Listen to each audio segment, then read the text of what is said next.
questions of Mr. Radowski. Director Pasquette. Is the JPA proposed to be developed for the construction period only? It's my understanding that it would cover the design of the facilities, the construction, and then the initial commissioning of the facilities. This is akin to the method that was used for the Central Coast Aqueduct portion of the State Water Project. They had an experience very similar to this in the mid-1990s. Had you considered extending the JPA for the operations? My concern is that with some of the recent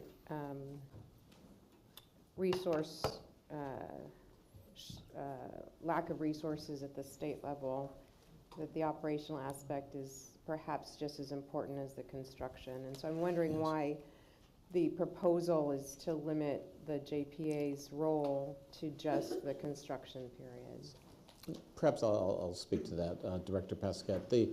We had looked at operations as a separate issue and where that would appropriately lie. But since the entire State Water Project is being operated and currently owned by the Department of Water Resources, we felt this facility should be run in that manner along with the rest of the State Water Project. But we certainly have time. It's, as Mr. Bednarski pointed out, this is almost a 15-year period here. And I think that issue could be revisited at some point over the next 15 years with the legislature and the next administration as to what is the appropriate operations of the entire State Water Project, because there certainly are, as you pointed out, resource constraints within the state. And just following up another question on the governance, you put the org chart up, which was helpful, and in the white paper there's a sentence that says that the JPA is developed through a contractual relationship between parties, including MET and the Department of Water Resources. But there's a sentence in here, and I don't have it at my fingertips, it says that the Department of Water Resources may or may not have ultimate veto. I want to understand better how it works. Will the decision making be at the JPA level? Or will there be a process and a board, but the Department of Water Resources can override the decision-making? Take a shot at that, John. That's a good question. DWR has to remain in control of the project by statute. They are, so what we would do is form the Joint Powers Authority, and then in the contract between DWR and that Joint Powers Authority, we will need to spell out the various review and approvals that DWR may retain. So that'll be a negotiation, but they have to maintain certain decision-making themselves. But under this, just like when they contract with any other consultant to do work, the work and a lot of the decisions are made at that level. So we want to find that right balance between efficiency and moving the project along with the board of the JPA making all of those decisions that they've been delegated, but yet DWR will reserve certain decisions they make, and we'll describe those and sort of the tolerances around those.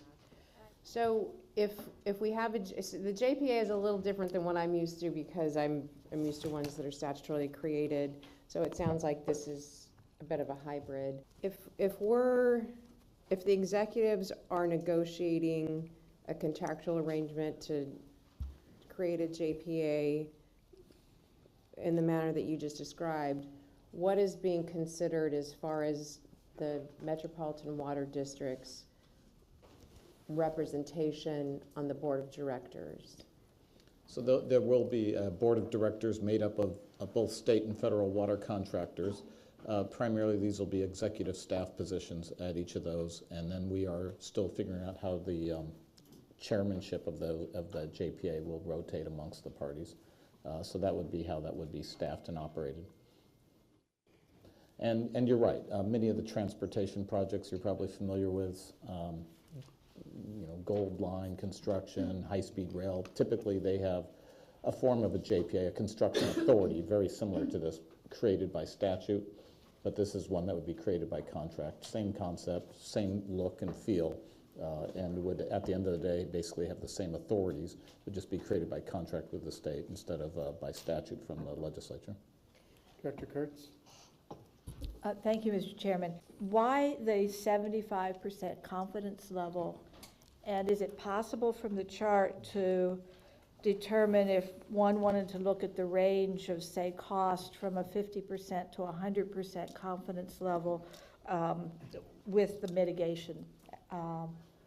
How you can you get that from the chart? Could you get those numbers from the chart? I believe from the S-curves, you could just, extrapolate the lines and get, the difference in cost between the 50% confidence level and the 100%. But the reason that the 75% was selected is industry practice appears to be selecting a confidence interval somewhere between 50 and 60%. There was recent practice that had I believe it was the SR 99 Bertha tunnel up in Seattle utilized the 60% confidence level. We felt that for this project, because of the complexity of the project and the degree of magnitude of the program that we're implementing, we wanted to go with a little bit higher level of confidence of the not to exceed estimate for the program, taking risk into account. So we bumped that up from the industry level of 50 to 60% up to 75%, and then compared that with our overall program budget. So it was somewhat arbitrary, but we felt it was a conservative way to estimate what the true project cost could be if you take risk into account. Thank you, Mr. Chairman. Thank you. Director Boyce? Thank you, Chair Peterson. The focus group itself, was that made up of contractors or owners or some mix of that? We used a mix of owners and consultants. I believe we had some contractor input during the development of the conceptual engineering report. We surveyed over almost a dozen tunneling contractors, but as far as that 3-day effort, it was primarily state water contractor staff that had some knowledge or expertise in large program implementation, some key DWR staff that had been involved in the program for a while, and then also we brought in some selected consultants to assist us in areas that we might have had maybe a knowledge deficit, like for these large pump stations or perhaps in the tunneling area and the intake. So we tried to have a well-rounded group that understood both design and construction of these types of facilities when we went through that process. Thank you. Director Lewinger? Thank you, Mr. Chairman. On my questions, and John, thanks for the presentation. It's very well done. You talk about mitigation on this slide. What you're really talking about is mitigation of constructability, if you will. You're not. You're mitigating the risks of construction, correct? That's correct. We're not mitigating, and one of the issues that I've got, and I know we have 2 more white papers, and the next white paper's on operations. One of the biggest risks that I see, if I understand it right, we still need permits in order to construct and operate the tunnels if they're constructed. And the, if you will, the regulations around those approvals are not yet known. And that's a huge operational risk that we don't know the answer to yet. So my question is, will the next white paper discuss that risk and that the range of risk, because that risk can go all the way to 0 benefit from the tunnels, would be worst case scenario, that the Fish and Wildlife agencies come out with such horrendous requirements that we get no additional benefit from the construction of the tunnels to something where we do get a benefit. Are we going to be discussing those risks as part of our operational white paper? Yes, the next white paper will, as I said, it's going to be a pretty meaty paper. It will do an analysis of what we believe the operational constraints and restrictions are. We'll try to provide some assessment of the risk associated with those. We will describe how Metropolitan will be involved in the adaptive management program and the science programs, which help to mitigate. And we need to remember that the fish agency permits for the tunnels were recently issued by the Fish and Wildlife Service and National Marine Fisheries Service. That is a huge step, but we know 15 years from now, if the project goes forward, as the science evolves, so to speak, or our understanding of the science, that changes will likely be made in those permits. We've experienced that in the past. And so we will do the best job we can of trying to be fair about an assessment of that, and it will be included in the next white paper. And on that financial white paper, is there any intent by staff to have a discussion about how we're going to allocate those fixed costs among our MWD member agencies, or is the assumption that we're simply going to place it on our water rate? The latter. The latter. So that, now I'm just going to make a comment, Mr. Chairman. This project has been presented as, if you will, an insurance policy for the future supply of the region. And if we only place the cost of this project on those agencies that are buying water, we're essentially saying, we're going to purchase an insurance policy, but you don't have to pay for that insurance policy until you need it. And I'll pick on my friend John Morris here. His agency essentially doesn't buy hardly any water from Metropolitan, yet has the insurance, the ability to call on that water whenever he needs it. And so that agency isn't going to be paying for the insurance policy on a day in and day out basis unless he purchases water. And I have a problem with that. I know I'm in the minority, but I just wanted to get that point across. I'm not picking on Director Morris or his agency, but he doesn't purchase a lot of water, so that's why I mentioned it. Thank you. Yeah, he also doesn't create any burden for the district for water. Director Steiner? Thank you, Mr. Chairman. Is the DCA and the JPA also going to be responsible for financing? I mean, I noticed that there was a financial group, but it didn't seem to be focused on the actual financing and going out for bonds or anything along those lines. Is that going to be one of their job duties? I'll take a first cut at that, and Jeff can add. The discussion with DWR and amongst the contractors has been to set up a parallel JPA to do the financing. Okay. So that's how we're looking at that, similar to what we've done in other programs. But the recommendation that we're getting from council and others is create a separate JPA, sits alongside the construction, and they do the financing aspects of it. And I So that's what Pat's sort of doing. wondered if I was reading that between the lines, because you do have the DWR having approval, and one of the things is that cost going over 5%. So I presume that whatever the separate JPA would have similar issues or restrictions put on it, such as appear here as to other things. And then I think there was a mention that you were going to talk about 2017 dollars, and I don't remember hearing that. I'm sorry if I missed it.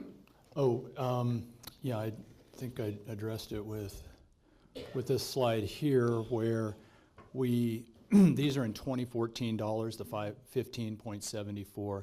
And then if you use the engineering news record construction cost index for the last 3 years, it's averaged about 3.1, 3.2%. So just for purposes of talking roughly, adding about 10% to this number brings you up to about $17 billion for the escalated construction costs in 2017 dollars. And the last question has to deal with the permits. I know that we need permits for the intakes as well as the operation, and I know the fish permits were a very big step, as you mentioned, but I didn't recall that those actually address those particular permits. I'm sorry. So do we still need to have permits for the creation of the intakes, and we need to have permits for, on State top board. of the fish permits, right? Okay, so there are numerous a ton additional of permits that we right. will need. Okay. As I think we remember, the key permits we wanted to see before we could make a decision here were the federal and state fishery agency permits. Yes, Corps of Engineers will have multiple permits that they will need to issue. The State Water Board is in the proceeding to add the new points of diversion, so that'll be another form of a permit. And then the State Water Board is also, not specific to this project, but they're in the middle of updating the water quality control plan for the Delta, which we will need to keep a very close eye on. And we are keeping a very close eye on and participating in that. So there are numerous permits that will still be needed, but I think the big ones are the ones that we just received. And the State Water Board was my last question, because I think they're also looking at diversion issues, correct? Thank you. Director Dake? The question I have is, will the tunnels be a part of the Delta water charge? And you could respond when the time comes, when the financing white paper comes out. And second, for the Central Valley contractors, how will those contractors receive their obligations for this? Thank you. I think that's the subject for the last meeting, the last paper. No, but thank you for the input, and we'll make sure those points are addressed in that third white paper. Thank you. Thank you, Mr. Dake. Do you still want to say something? I kind of defended you. I understand that. I just, for point of clarification, the City of San Marino participated with the Colorado River Aqueduct Association in the 20s and was one of the founding member agencies of the Metropolitan. And they joined specifically as part of a collective as an insurance policy for the city. And the premium we pay is we pay twice as much for what we get over time as the second most expensive buyer of water of Metropolitan, which is the city of Beverly Hills. That's about 8 times per acre foot what San Diego pays. You really didn't need to do that. Director Wunderlich? Director Wunderlich? Thank you. 2 points. I do tend to agree that if we go forward on this, that the way our ratepayers will pay for it, it would be by wrapping this into our rates the way that we usually do. But separately, I do think in the future we should have a discussion about fixed and variable components of our rates, and I've long been an advocate of increasing the fixed component of our rates because there is an insurance role, and I think that should be reflected. Director De Jesus? Thank you, Mr. Chairman. I have 2 questions.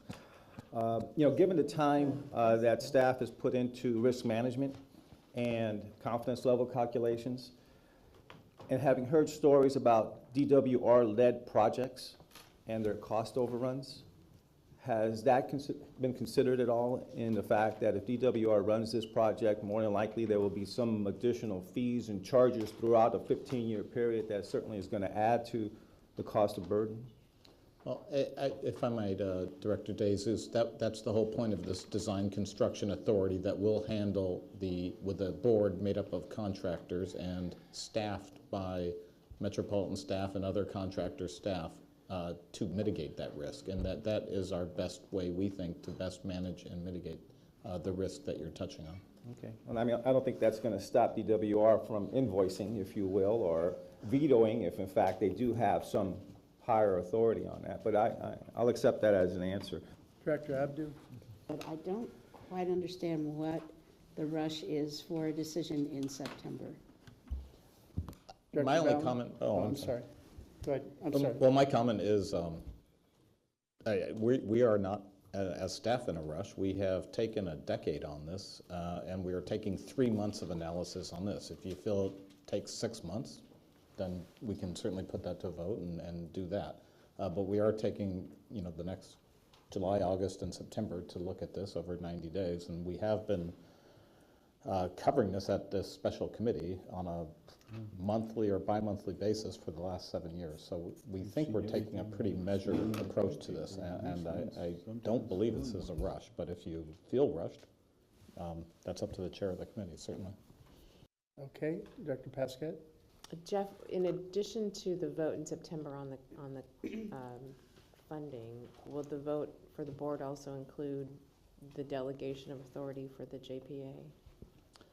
Yeah, our idea is that when we bring it to the board for an action, it would be an encompassing action that would authorize the Metropolitan's participation in the JPA, the financing, and commitment to the project, and other ancillary measures that would be needed to move forward. You know, I've heard comments about perhaps, you know, more commentary on some of the other economic analyses out there and some of the other dissenting views. One of the things I think we're looking for in this process is to get more input on that, and if we need to have a fourth paper that covers frequently asked questions, other concerns, things like that, we'll certainly prepare that and distribute that as well. Because the way you were, I don't know if you wrote it or Roger wrote it. I certainly didn't write very much of this. That I can guarantee. It says that we're not going to see the environmental mitigation until after, so it says upon project approval, so that I read that as September, and I would hate to wait until after the project approved before we can see the planned environmental mitigation. No, we will have that. Yeah, that's fair. We will capture that. We have that information. It's been made available. So between when the EIR is certified, and we will also fold in the biological opinions that we receive, so we can fold all of that mitigation together in more detail. Will that be next month? Yeah, we'll do that. Okay, thank you. Last call. Okay, thank you. All right, so now we will just adjourn this meeting and turn the meeting over to the chairman, Water Stewardship. Thank you very much. Thank you for the robust discussion.